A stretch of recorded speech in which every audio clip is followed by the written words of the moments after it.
Hello, আজ chicken মশলা একটা magic recipe share করছি। প্রথমে এই ম্যাজিক মশলাটা করবেন তেজপাতা, জিরে, ধনে, জায়ফল, শুকনো লঙ্কা, গোলমরিচ, লবঙ্গ, বড় এলাচ, ছোটো এলাচ সব নিয়ে একটা গুঁড়িয়ে মিক্সিতে একটা ম্যাজিক মশলা তৈরি করে রাখবেন। এরপরে আপনার মাংসতে আদা রসুন বাটা দিলেন, নুন, হলুদ দিয়ে মাংসটা একটু মেখে রেখে তারপরে আমরা পেঁয়াজ কেটে নেব।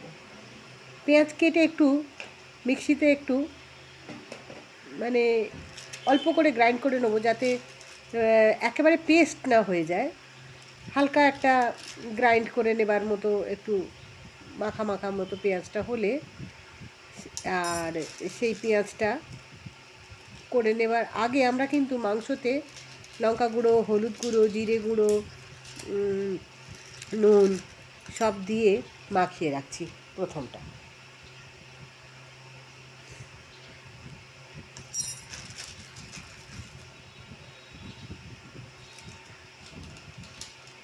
সব রকম মশলা মোটামুটিভাবে মিক্স করার পর আমরা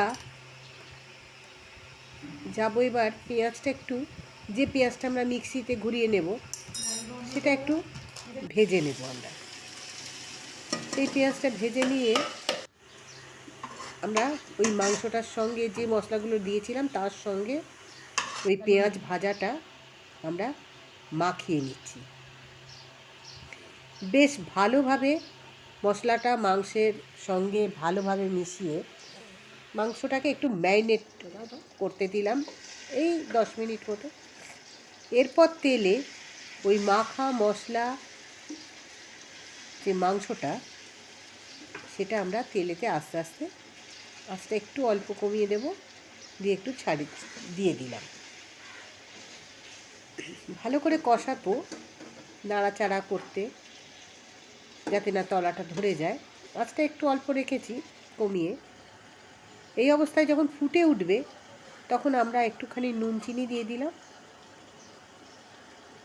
এরপরে আমরা দেব সেই ম্যাজিক মশলাটা অল্প করে, একটুখানি অল্প, আগে পুরোটা না, যতটা করেছি সেই পরিমাণ থেকে খানিকটা ছড়িয়ে দিলাম, দিয়ে এবার কষাতে শুরু করলাম।